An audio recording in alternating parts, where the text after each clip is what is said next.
আসসালামু আলাইকুম। আশা করি সবাই ভালো আছেন। আমি অনেক ভালো আছি। আজকে ভিডিওতে যে বিষয় নিয়ে কথা বলবো সেই বিষয়টা হচ্ছে লোগো ডিজাইন। তো এর আগেও আমরা লোগো ডিজাইন দেখেছি। তো আজকে যে লোগোটা ডিজাইন করব সেটা হচ্ছে জনপ্রিয় একটা লোগো। গুগল ক্রোমের যে লোগোটা আমরা দেখেছি সেই লোগোটা আমরা আজকে ডিজাইন করব। তো কথা না বাড়িয়ে চলুন শুরু করা যাক। চলে যাই কম্পিউটারের পর্দায়। তো লোগো ডিজাইন করার জন্য আমাদের গুগল ক্রোম থেকে আগে আমাদের গুগল ক্রোমের লোগোটা ডাউনলোড করে নিতে হবে। তো আমি আগেই ডাউনলোড করে রেখেছি। তো চলুন চলে যাই ইলাস্ট্রেটরে। তো ইলাস্ট্রেটরে আসার পরে এরকম একটা ইন্টারফেস চলে আসবে। তো আমরা এখান থেকে কিবোর্ড থেকে কন্ট্রোল এন দিব। এন দিলে এরকম একটা ইন্টারফেস চলে আসবে। দেন আমরা এখান থেকে একটা পেজ ক্রিয়েট করে নিব বা ডকুমেন্ট ক্রিয়েট করে নিব। আমি A4 সাইজের একটা ডকুমেন্ট ক্রিয়েট করে নিলাম। এখানে বাই ডিফল্ট A4 সাইজ আছে, অথবা আপনারা এখান থেকে ইঞ্চিটা সিলেক্ট করে দেন 8.5 বা 11 দিলেই A4 সাইজ হয়ে যাবে। তো ক্রিয়েটে ক্লিক করলাম।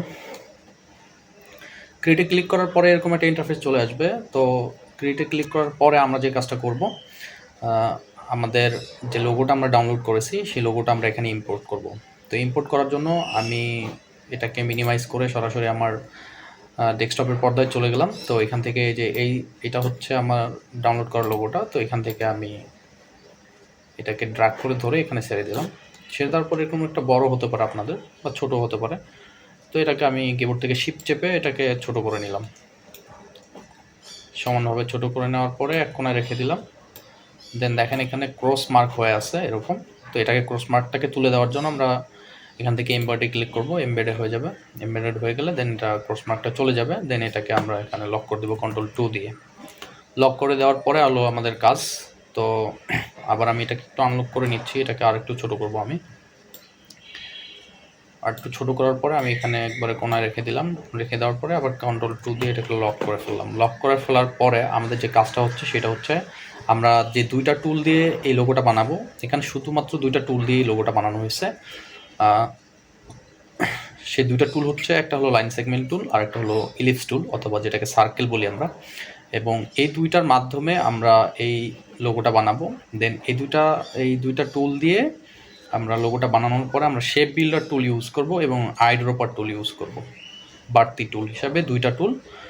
মেইন যে দুইটা টুল সেটা হচ্ছে সার্কেল আর একটা হলো লাইন সেগমেন্ট, এবং বাড়তি যে দুইটা টুল সেটা হচ্ছে শেপ বিল্ডার টুল এবং আইড্রপার টুল।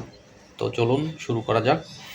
এখান থেকে আমি কিবোর্ড থেকে এই রাইট ক্লিক করে এখান থেকে আমি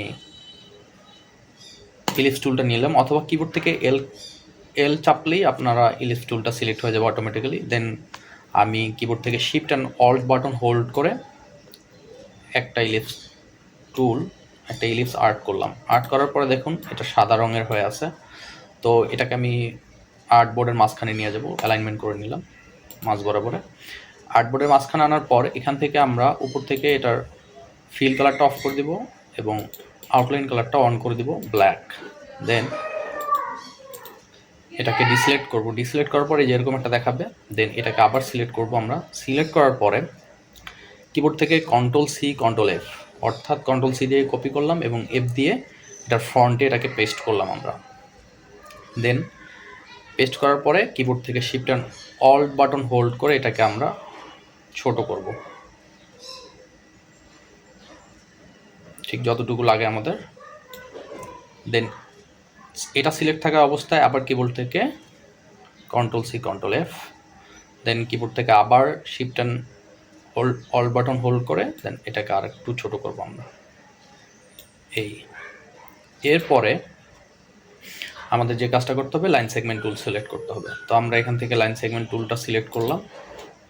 সিলেক্ট করার পর 2 নম্বর যে ইলিপসটা আছে এইটার একদম সেন্টার বরাবর এই যে অ্যাঙ্কর পয়েন্টটা, এখান থেকে কিবোর্ড থেকে শিফট বাটন চেপে ধরে আমরা একটা লাইন আর্ট করব।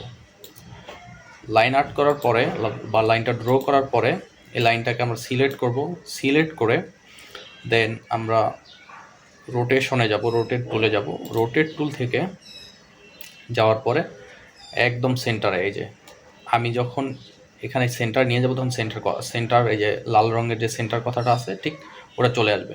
যখন সেন্টারে যাব, সেন্টারে যাওয়ার সেন্টারে পয়েন্টটা রাখার পরে কিবোর্ড থেকে অল বাটন ক্লিক করে আমরা অল বাটন চেপে ধরে মাউসের রাইট বাটন ক্লিক করব। মাউস ক্লিক করলেই এরকম একটা ইন্টারফেস চলে আসবে। দেন আমরা এটা 120 ডিগ্রি অ্যাঙ্গেলে এটাকে কপি করব। এখানে যদি আপনাদের 0 ডিগ্রি দেওয়া থাকে তাহলে আপনারা এখান থেকে 120 ডিগ্রি দিবেন, দেওয়ার পরে এটাকে কপি দিবেন। কপি দিলে এরকম একটা কপি হবে। দেন কিবোর্ড থেকে কন্ট্রোল ডি দিলে আর একটা কপি হবে। এরপরে আমরা যা করব, এই সবগুলো জিনিসকে কি করব, সিলেক্ট করব।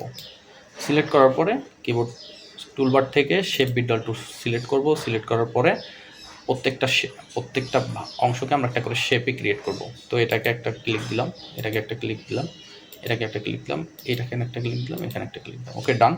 দেন আমাদের যে কাজটা করতে হবে, কিবোর্ড থেকে অল বাটন চেপে ধরে বাড়তি যে পোর্শনগুলো আছে এগুলো মাইনাস করে দিতে হবে। ওকে, এরপরে আমরা সিলেকশন টুলে চলে যাব। এরপরে এটা সিলেক্ট করে কিবোর্ড থেকে আই বাটন প্রেস করলে আই ড্রপার টুল সিলেক্ট হয়ে যাবে। দেন এই লাল রঙটা দিয়ে দেবো আমরা। এটা সিলেক্ট করে আই ড্রপার টুল দিয়ে এই রঙটা দিয়ে দেবো এখানে। এটা সিলেক্ট করে এই রঙটা এখানে দিয়ে দিব। দেন এটা সিলেক্ট করে আমরা সাদা রঙ দিয়ে দেবো এখানে, সাদা। আর্টবোর্ডে ক্লিক করলে সাদা নিয়ে নেবে। দেন এইটা সিলেক্ট করে আমরা নীল রঙটা দিয়ে দেবো। দেন আমাদের কাজ শেষ। তো এরপরে যদি ছোট্ট কোনো দেখা যায়, যে দেখেন জুম করে দেখলাম এখানে দুইটা কালো অংশ দেখা যাইতেছে, এই যে জুম করি আরও, এই যে একটা কালো, এদিকে একটা কালো। তো এরকম যদি কোনো সমস্যা দেখা যায় তাহলে আমরা কি করব, এগুলো সবগুলোকে সিলেক্ট করব, শেপগুলোকে, একটা, দুইটা, তিনটা, এই সাদাটা আর এটা, এগুলো সবগুলো সিলেক্ট হয়ে গেলে তখন কিবোর্ড থেকে Ctrl+3 দিলে এটা হাইড হয়ে যাবে। দেন এগুলাকে সিলেক্ট করে আমরা ডিলিট প্রেস করলে এগুলো ডিলিট হয়ে যাবে, এবং কিবোর্ড থেকে Ctrl+3 প্রেস করলে এটা চলে আসবে। দেন এটা হয়ে গেল আমাদের ক্রমের লোগো। তো এই ছিল আজকের ভিডিও। আশা করি সবাই বুঝতে পারছেন। যদি কোনো না বুঝে থাকেন তাহলে অবশ্যই কমেন্টে জানাবেন। ভালো থাকবেন, সুস্থ থাকবেন। আল্লাহ হাফেজ।